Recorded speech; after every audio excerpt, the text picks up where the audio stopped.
Sa unang bahagi po, verse 1 to 5. Mga kapatid, kung may isa sa inyo na nahulog sa pagkakasala, kayong mga pinapatnubayan ng Espiritu ang magtuwid sa Kanya. Subalit, gawin ninyo ito ng mahinahon. At mag-ingat kayo, baka kayo naman ang matukso. Ito po ay paalalin ni Pablo sa mga mananampalataya sa Galacia. Na kung may isang kapatid, o higit pa, na nagkasala, ay tulungan siya. Kung sino man sa mga kapatid ang pinapatnubayan ng banal na Espiritu, o siya yung who is walking in the Spirit, o siya yung spiritually mature, siya yung dapat na tumulong doon sa kapatid na nagkasala para sa isang layunin lang, to restore. Ganito yung nangyayari sa mga churches hanggang sa kasalukuyang panahon. Kapag may kapatid na nagkasala, hindi siya hinahamak, hindi siya inalipusta, hindi iniyuyurakan yung kanyang pagkatao. Kundi madalas yan dumarating sa punto na siya ay dinidisiplina ng church, hindi upang siya ay parusahan, kundi upang siya ay i-restore sa kanyang magandang kalagayan bilang anak ng Diyos. Manumbalik yung kanyang kagalakan, yung kapayapaan, yung kanyang kaligayahan bilang anak ng Diyos. Sa verse 2, ang sabi, magtulungan kayo naman, o magtulungan kayo sa pagbuhat ng pasanin ng bawat isa. Sa gayong paraan ay matutupad ninyo ang kautusan ni Kristo. Kung inaakala ninyong kayo'y nakahihigit sa iba, subalit hindi naman, dinadaya ninyo ang inyong sarili. Sino po ang may pinakamabuti, pinakamagandang halimbawa na ibinigay sa pagpasan ng mga dalahin? Ito'y walang iba kundi ang ating Panginoong Jesus. Jesus Christ is the greatest burden bearer. Kasi yung burden ng lahat ng sangkatauhan, kasalanan, noon, kasalukuyan, at hanggang hinaharap, ay binasa na po ng ating Panginoong Jesus doon sa krus ng Kalbaryo. Kaya po yung mga taong mapapahamak, hindi sila mapapahamak dahil sa kanilang kasalanan. Mapapahamak sila dahil tinanggihan nila yung inaalok ng Panginoong Jesus na buhay na walang hanggan sa pamamagitan ng pagsampalataya sa Kanya. Binayaran na po ni Jesus Christ ang lahat doon sa krus ng Kalbaryo.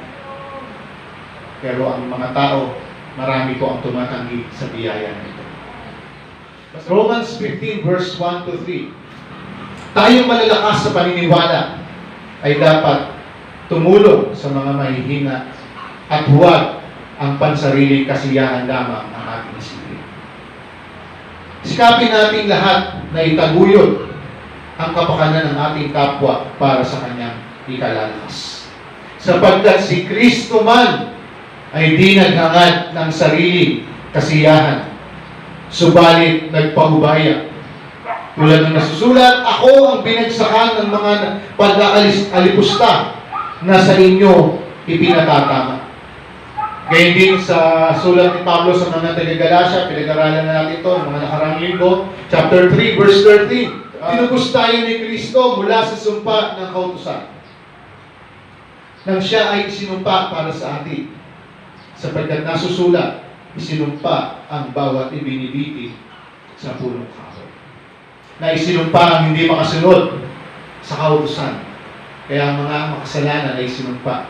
Ngunit inako na po ng Panginoong Hesus ang pagkasumpa sa atin. Siya mismo ay isinumpa dahil sa atin.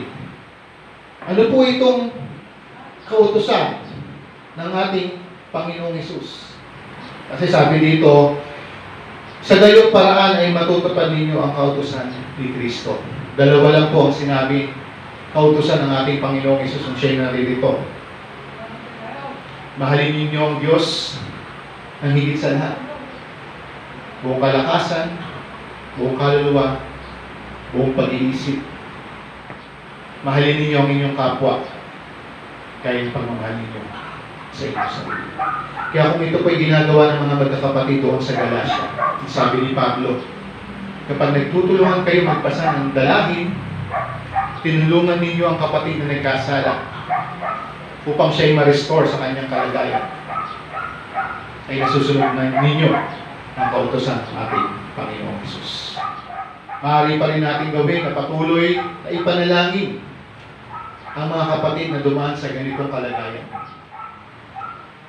Na may courage siya na magbalik yung kanyang fellowship sa Panginoon. Imbis na yung kasalanang nagawa ang magdulot upang siya'y lumayo sa Diyos. Panalangin natin din ang kapatid kung sakali na meron sa atin dito. Dahil yun yung sinasabi ni Pablo sa mga taga-Galacia. May kapatid kayo nagkasala. Tulungan niyo siya. At isa sa pinakamaganda, pinakamabuting tulong na pwedeng gawin ng isang mananampalataya sa kanyang kapatid. Kaya may panalangin siya. At ngayon din paalala ni Pablo na hindi ko itong kapatid ay nagkasala, ikaw na hindi nagkasala ay magiging mapagmataas ka na. O bababa ang iyong tingin sa isang kapatid na nagkasala. Bagkos, tulungan mo siyang pasanin yung kanyang dalangin. Dahil, isa lang ang dahilan. Siya maaaring nagkasala sa mga sandali na ito. Pero ang katotohanan niyan, lahat naman talaga tayo ay makasalanan. Lahat tayo ay tumanggap ng biyaya. Lahat tayo ay pinatawad sa ating mga kasalanan. Kaya hindi maaari na ikaw, sa mga sandali na yun, ay hindi nagkasala. Pero ang katotohanan pa rin, ikaw rin ay isang makasalanan tulad ng kapatid na ito. Ang mga tinuturuan ng salita ng Diyos ay dapat magbahagi ng lahat ng magagandang bagay sa mga nagtuturo. Huwag ninyong linlangin ang inyong sarili, di maaaring tuyain ng Diyos. Kung ano ang itinanim ng tao, yun din ang kanyang aanihin. Ang nagtatanim para sa sarili niyang laman, ay aani ng pagkabulok mula sa laman. Ngunit, ang nagtatanim para sa Espiritu, ay aani ng buhay na walang hanggan. Kaya huwag tayong mapagod sa paggawa ng mabuti, sapagkat pagdating ng takdang panahon, tayo ay aani kung hindi tayo susuko. Kaya nga, basta may pagkakataon, ay gumawa tayo ng mabuti sa lahat, lalo na sa mga kapatid natin sa pananampalataya. May instruction si Paul dito sa mga kapatid. Suportahan daw yung mga nagtuturo sa kanila. Suportahan sa lahat ng pangangailangan. Sabi niya kung ano man yung mabuting bagay ibigay, itulong sa kanya, sa mga nagtuturo sa kanila. Tapos sa verse 7 and 8, ginamit dito yung illustration sa Matthew chapter 12, verse 34 to 37, kung saan sa bunga nakikita. Kasi yung paalala niya dito sa verse 7 and 8 kung ano yung itinanim, siya yung aanihin. Kung yung puso natin ay nasa tamang kondisyon, nasa tamang kalagayan, hindi yung literal heart condition natin, hindi yung cardiac or something, kundi yung tunay, yung puso natin, kung tama yung kondisyon, yung sitwasyon nito. Our heart's condition is right. Yung ding lumalabas sa bibig natin ay tama. Basahin natin yung sabi ni Paul dito sa verse 9. Kaya't huwag tayong mapagod sa paggawa ng mabuti. Kasi kung gumagawa ka ng mabuti, aani ka ng mabuti. 2 Corinthians 4:17. Ang panandaliang kapighati ang dinaranas namin ngayon ay magbubunga ng kagalakang walang hanggan at walang katulad. Patuloy lang na pagtitiyaga na gawin ang nararapat, gawin ang mabuti. At gayon din, maaaring dumating sa pagkakataon na mapagod. Sana huwag naman.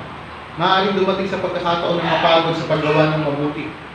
Lalo na kung hindi ka na-appreciate o hindi ka napapansin, huwag tayong susuko. Kasi ang hinihintay natin hindi naman yung papuri ng tao Hindi yung papuri ng kapwa natin. Ang hinihintay natin, yung papuri sa atin ng Panginoon. Alam niyo yun? Yung pinakamasarap ng mangyari pagdating natin sa langit. Sasalubungin tayo ng Panginoong Hesus at sasabihin sa atin, well done, my good and faithful servant. Ngayon, kung sakali man Nagsusumikap tayong gawin ng mabuti at nararapat. Huwag tayong tumingin sa tao. Kasi pag yung tao hihintayin natin, maaaring ma-disappoint tayo. Lagi po tayo, ang sabi nga ng sumulat ng Hebreo, sa 12 kabanata, verse 2, sabi, ituon natin ang ating paningin kay Jesus. Hindi tayo sa tao titingin. Kahit sa loob ng church, walang perfectong church. May mga tao sa loob ng church na may mga, sabihin na natin, may mga ugali na hindi natin magugustuhan. Kaya yung ibang nangyayari, lumalaya sa church. Kasi gusto niya yung church na pinuntahan niya perfect, pero wala pong perfectong church. Meron tayo perfectong Diyos na sinasamba, na pinaglilingkuran. Ito walang iba kundi ang ating Panginoong Jesus. Kaya po, ang sabi dun sa sulat sa mga Hebreo, let us fix our eyes on Jesus Christ.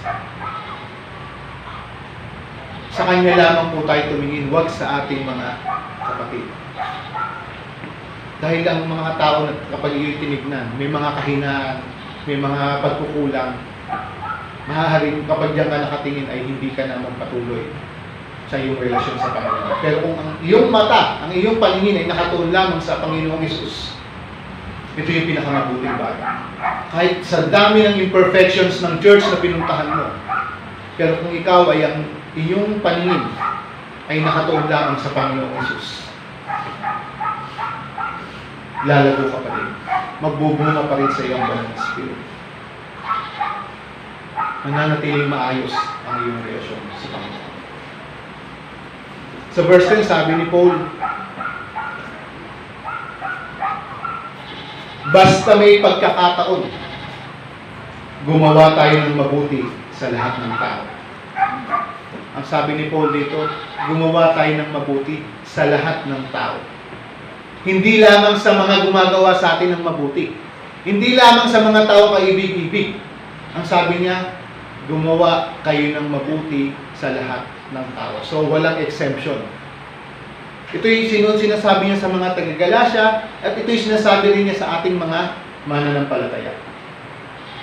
Ang sabi niya, lalo na sa mga kapatid sa pananampalataya. So, yung paggawa po natin ng mabuti, sabi ni Paul, ibigay natin sa lahat ng tao. Pero, mas higit yung bibigay nating paggawa ng mabuti sa ating mga kapatid sa pananampalataya. Verse 11, tingnan ninyo kung gaano kalaki ang mga titik na ginagamit ko sa pagsulat sa inyo sa pamamagitan ng sarili kong kamay. As if sinasabi ni Paul, do not miss this message. This message is very important, mga kapatid sa Galacia. Ganun po kasi yung malasakit ni Paul. Nakita naman natin yung pinag-aralan natin ng first 5 weeks patungkol sa Galacia. Ganun na lang yung concern, yung pagmamahal ni Pablo sa mga kapatid doon sa Galacia. Napakahalaga ng sinasabi ng kanyang sulat. Kaya ang sabi niya sa mga kapatid, tingnan nyo, ang lalaki na ng letra na ginamit ko sa pagsulat sa inyo. Sabi niya, gusto lamang ng mga namimilit sa inyo na kayo'y magpatuli na makita silang gumagawa ng magandang bagay. Ginagawa nila iyon upang huwag silang musigin dahil sa krus ni Kristo. Kahit na silang mga tuli ay hindi naman tumutupad sa kautusan. Nais lamang nilang patuli kayo upang may pagmalaki nila na kayo man ay tumutupad sa tuntunin niyo. Kasi po ito yung pinakamalaking issue sa Galacia.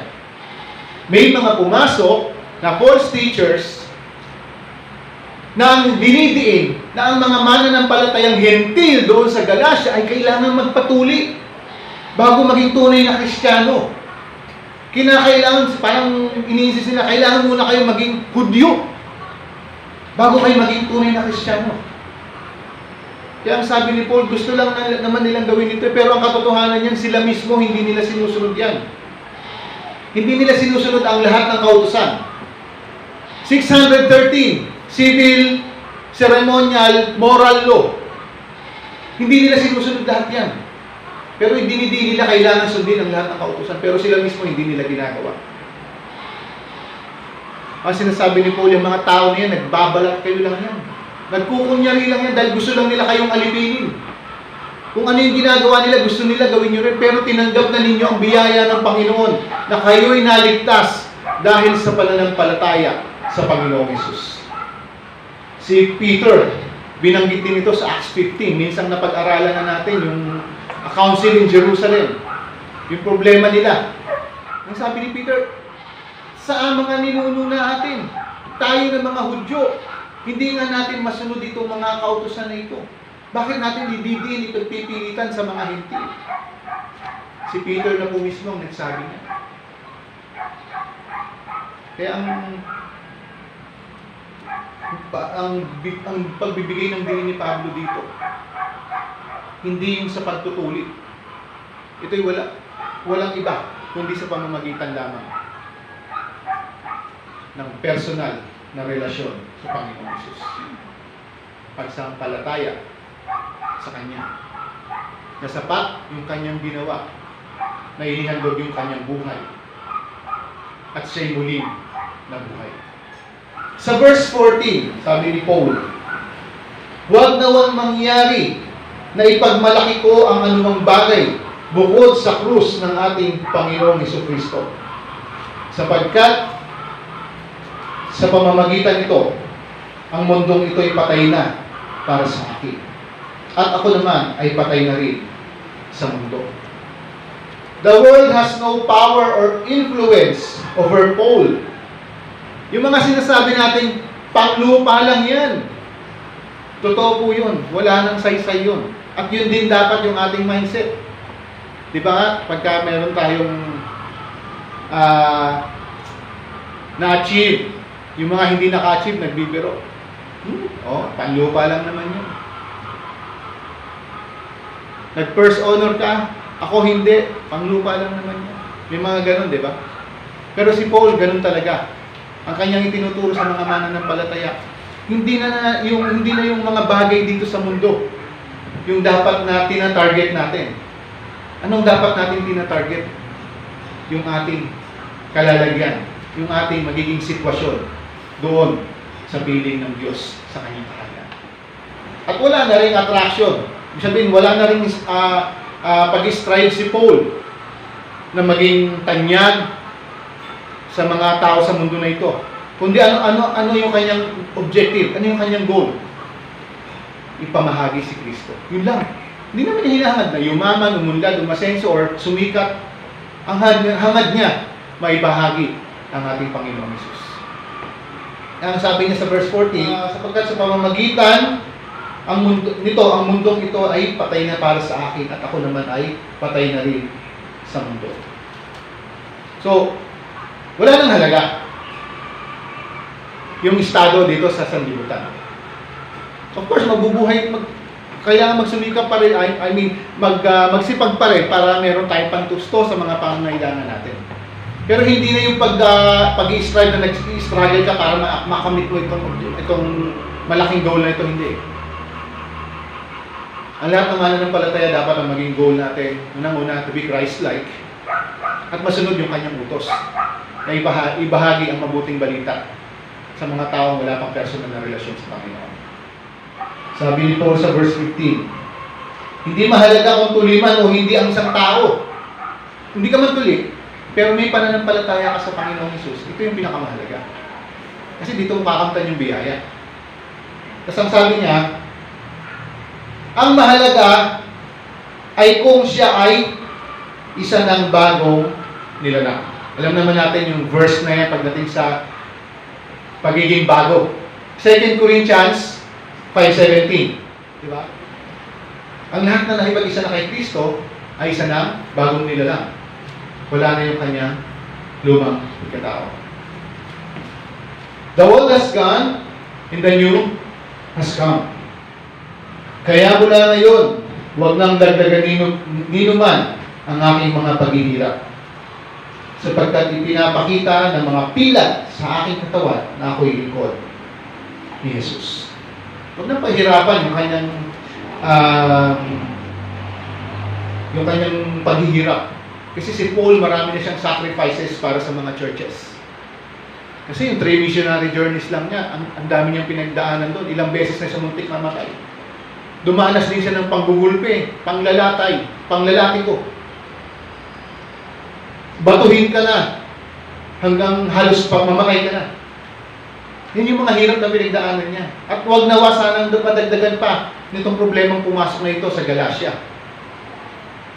Kaya ito yung pinapanawagan niya sa mga kapatid. Mga kapatid, do not miss this message. This is very important for you.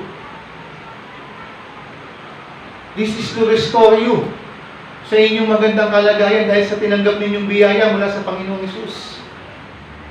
Verse 18, mga kapatid, sumayin niyo na bang lahat ang kagandahang loob ng ating Panginoong Kristo. Andun pa rin po yung kanyang pagmamahal, malasakit, at ang tawag niya sa kanila ay hindi nagbabago, mga kapatid. This only shows na si Paul ay hindi nag-give up sa mga kapatiran. Kaya mahalaga ito sa buhay ng isang mananampalataya. Kasi makikita natin dito yung nangyari sa loob ng Galacia. At hindi na pinagtagal ni Pablo, in-address niya agad ang problema na ito. Itong buong aklat ng Galacia, ang naging tema nito ay kautusan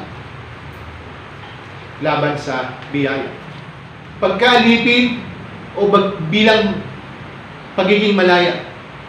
Pagkaalipin sa pagsamba sa Diyos-Diyosan, pagkaalipin sa kasalanan, pagkaalipin sa pagsunod sa kautusan, pinalaya na po ng Panginoong Hesus ang lahat ng sumampalataya sa Kanya. Kahit sa mga pamahiin na yan, pinalaya na tayo. Sa mga tradisyon na yan, pinalaya na tayo ng ating Panginoong Hesus. Sa kasalukuyang panahon, maraming pamahiin, maraming tradisyon. Pero ang lahat ng sumampalataya sa Panginoong Hesus ay hindi na po naaalipin sa mga bagay. Namumuhay ka para sa sarili mo? Dati yun. Pero ngayon, ay namumuhay ka na para sa Panginoon. Namumuhay ka na para sa kabutihan ng kapwa. Namumuhay po tayo ngayon, hindi na para purihin tayo ng tao. Namumuhay tayo ngayon para ang Panginoong Hesus, ang ating nag-iisang tunay at buhay ng Diyos, ay para ang kaluwalhatian ay sa Kanya lamang. Siya lamang ang tumanggap ng kaluwalhatian sa lahat ng pagkakataon. Hindi tayo mamubuhay para purihin ang tao. Uy, ang buti mo, ang galing mo, ang husay mo. Ang ganda ng ginawa mo. Mga bagay na ginagawa natin para ang sabihin ng tao, thank God, praise the Lord. Napakabuti ng Diyos. Yun yung dapat. The cross of Jesus Christ brings peace and mercy to those who trust in Him. The law brings unrest and uncertainty. The cross of Christ gives purpose and meaning to the sufferings. Ito po yung buhay natin. Ang ating Panginoon. Yung kanyang krus. Yun yung ultimate expression of love ng Panginoong Hesus sa atin. Kaya salamat po sa Panginoon na binigyan tayo ng 6 Sundays pag-aralan ang sulat ni Pablo sa mga taga-Galacia. At mabigyan din sa ating pagkatuto yung tamang doktrina na ang kaligtasan ay makakamtan lamang sa pamamagitan ng biyaya. By grace alone, through faith alone, in Jesus Christ alone. At dito rin sa mga talatang pinag-aralan natin ay ang instructions kung paano dapat mamuhay ang isang mananampalataya. Namumuhay para sa pagmamahal sa Diyos at pagmamahal sa kapwa-tao. Sabi ni Paul, in every opportunity, do good to all, especially to our brethren.